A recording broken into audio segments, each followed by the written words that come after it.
After studying this module, you shall be able to learn about planning as a function of management, its nature and essentials of planning.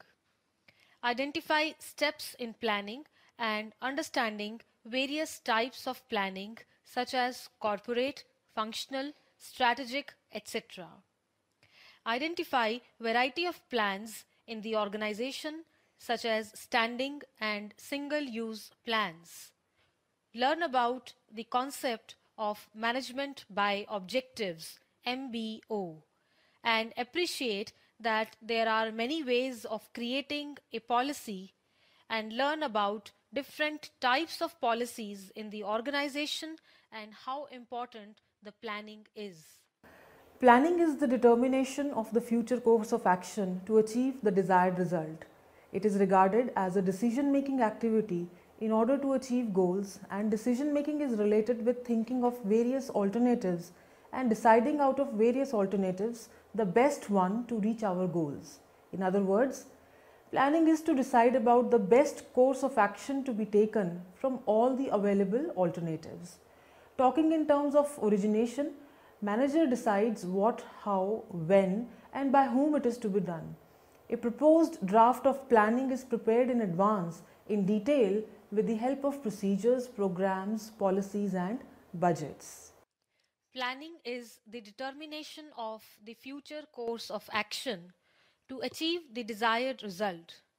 Planning is to decide about the best course of action to be taken from all the available alternatives. According to Heyman, planning is deciding in advance what is to be done. Let us learn about the nature of planning. Following are the basic features of planning. 1. Intellectual process. It is a mental exercise before taking any action. A manager must have a capability of extracting ideas and also anticipating in advance the impact of the many possible outcomes on the future task. Second, continuous process. Planning is a never-ending activity. A manager at workplace thinks for a particular plan for a certain goal, and when it is accomplished, the planning starts for another objective and so on. Third, goal-oriented. It means that there is a planning only if there are goals. To achieve goals, policy, plans, rules, procedures, etc. are laid out that involves planning. A planning would be an empty mental exercise without having any objective. Fourth, a primary function. Planning is required in every phase. Unless we plan, we cannot decide, and unless we decide, we cannot achieve targets. It is not possible to compare the targets achieved if there is no plan initially. Fifth, pervasive. Planning is all pervasive. It is required at all the levels of management, a pervasive activity covering the entire enterprise. A manager cannot be a good manager if he cannot plan. The essential characteristics of effective planning are: it must be based on clearly defined objectives, capable of integrating different activities, clearly understood by those involved in completing the targets, and must be comprehensive for the attainment of the objectives. Plan is conducted at different levels, so it is necessary that different types of plans must fit together. Their purpose, their timings should be arranged so that necessary coordination results. Plan must be economical. Check the resource availability and their effective utilization. Plan must facilitate control to check for any deviation in the actual plan. Let us now understand the basic steps for a good and successful planning. The first and foremost step in the process of planning is determination of the objectives of the enterprise, which should be specific and clear to indicate what is to be done. Second, deciding planning premise, that is, assumptions about the future, because a plan is for the future and future is uncertain. So, the assumptions made about the future need to be realistic and correctly constituted. Premises are of two types: external, which is about economy, political and social environment, and second, internal, which is related with the rules, policies and procedures internal to the organization. Third, the next step is the identification of various available alternatives. Fourth, then the alternatives are evaluated on the basis of cost, risk, benefit, etc. There is a need to see the best fit alternative. There may be profitable alternatives with heavy investments or a risky investment proposal with low amount of investment. Fifth, the best alternative is selected. It is always better to select more than one alternative because the selection is based on premise, which is based on the future, and future is uncertain. So, in case of change of premise, alternative may also change.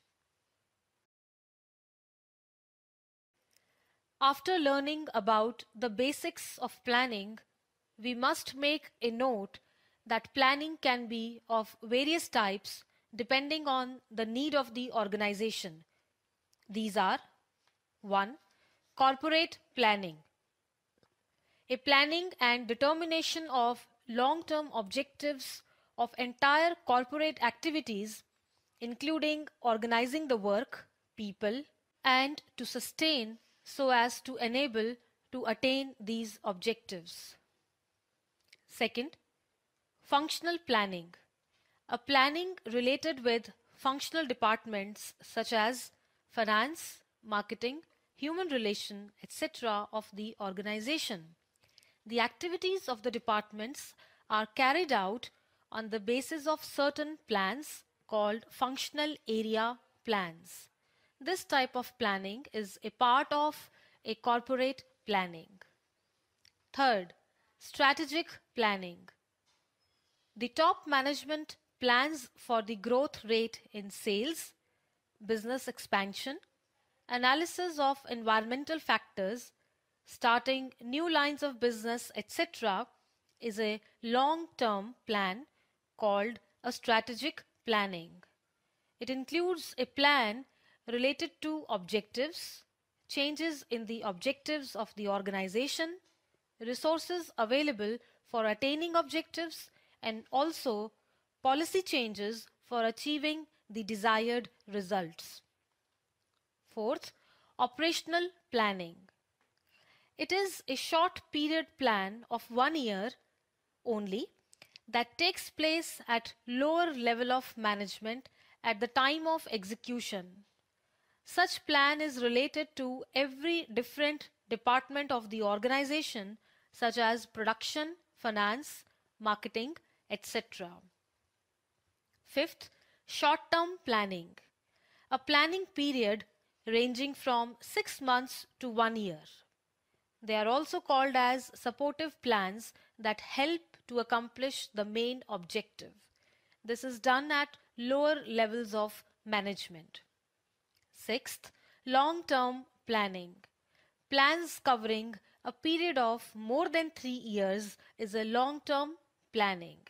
It takes place at top level of management only.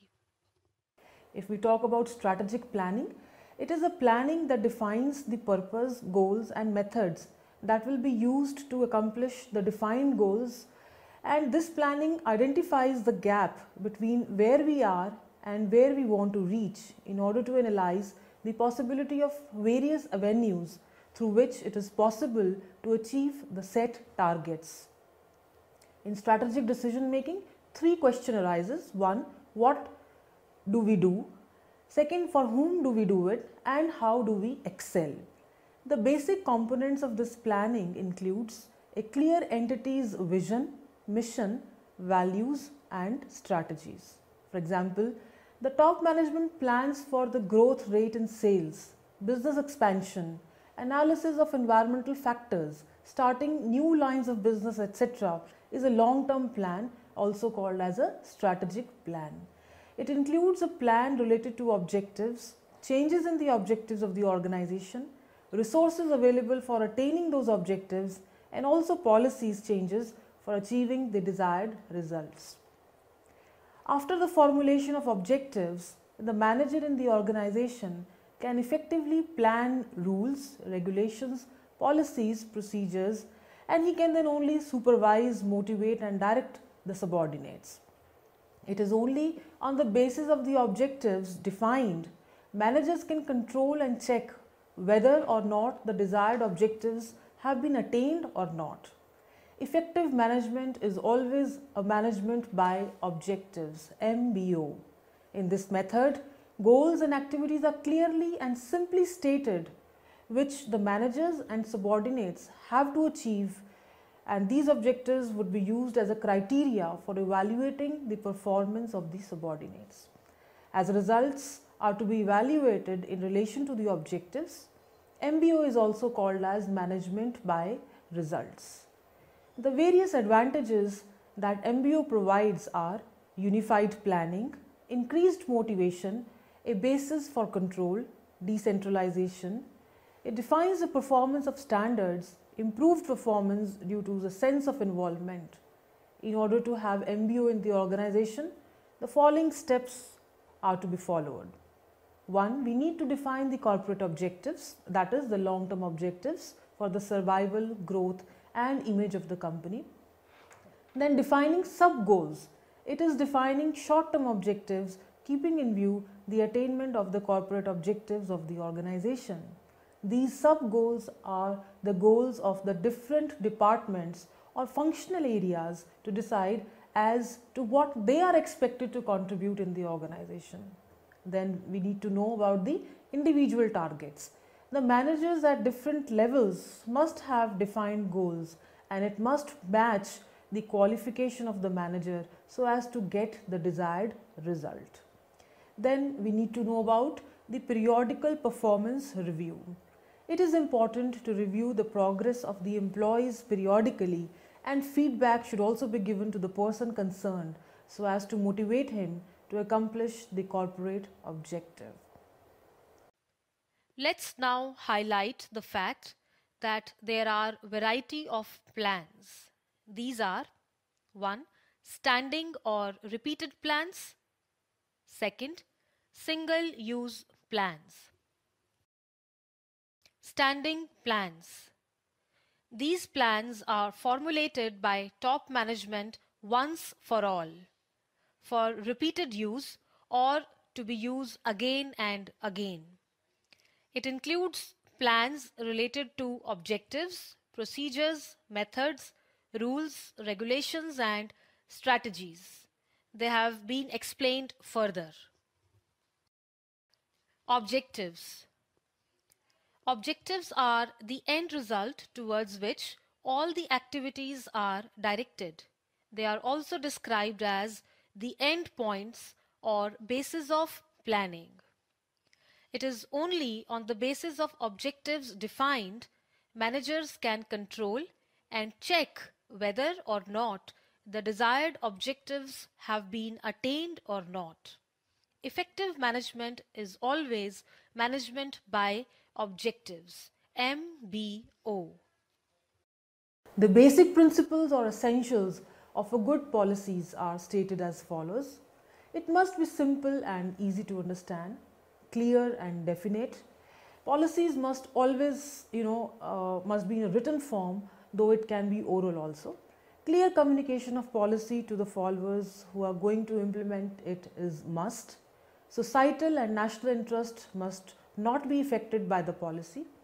The policy must be prepared after incorporating suggestions from the participants who are going to implement it. The policy must be flexible in nature with high degree of permanency. Adherence to the government rules, regulations and policies must be taken care of before finalizing the corporate policy. Review of policy periodically is also must to take into consideration the external environmental threats and opportunities. Policies must be different from the rules and procedures of the organization. Policies. Policies are the guidelines for the members of the organization for the performance of their task. These are regarded as general statements for those who are involved in decision making. Policies are the guide to thinking, can be written or verbal, and created by top management for the attainment of the objectives. The policies are created in the organization by the top management, and the area of policy formulation is as varied as many activities of the enterprise. Policies can be emerged in several commonly recognized ways, such as on the basis of broadness, origination, expression and freedom. All these policies, like if we say on the basis of broadness, then the policies are created by the top management for the entire organization. They may be related to expansion, diversification, and they are overall policies or broad policies of the organization. Then we can have functional policies, like these policies are developed at different functional levels, departments of the organization, such as marketing policy, finance policy, HR policy, research and development policies, and they are related to a particular function of the department. Then we can say that there could be a origin as a basis of creating a policies. These policies are originated by managers at managerial hierarchy. Once the broad policies are developed by the top management, which acts as a guide for various policies covering smaller areas of activities which are originated by the various managers lower down in the managerial hierarchy. These policies will definitely be achieving the corporate policies set by the top management. Now these policies are appealed policies. They are created on the basis of the appeal made by the subordinates in the organization. In exceptional case, such as where subordinates cannot or they are not in a position to take a decision, an appeal to his superior for the decision to solve the current problem. The decision which is taken by the superior then sets a policy and is known as an appealed policy. Then we have imposed policy. When pressure is exerted or imposed from the forces such as government rules, business houses, trade unions, labor laws, then such policies are created. Force here cannot be avoided, and hence there is a need to formulate the policy which is called as imposed policy. If we say on the basis of expression, then the policies could be written, oral or implied policies. These are recorded as, if we say written policies, then these policies are recorded in writing to be essentially and explicitly stated to the employees of the organization. Policies should be clearly expressed and preferably in writing. Then oral policies are policies not in writing and they are spoken out to the users, and they are called as verbal or oral policies. Implied policies. These policies are neither in writing nor stated verbally. They may change from situation to situation and may be only watching the behavior of the subordinates. Managers of the organizations, they can decide that the presence of imposed policies may be ascertained. On the basis of freedom, the policies on this basis includes general policies. These policies are common policies for all and provide more freedom to the subordinates, such as goals can be sold on credit as sales policy. Then we can have specific policies. They are created for certain purposes and restrictive in nature and do not provide any freedom from the subordinates.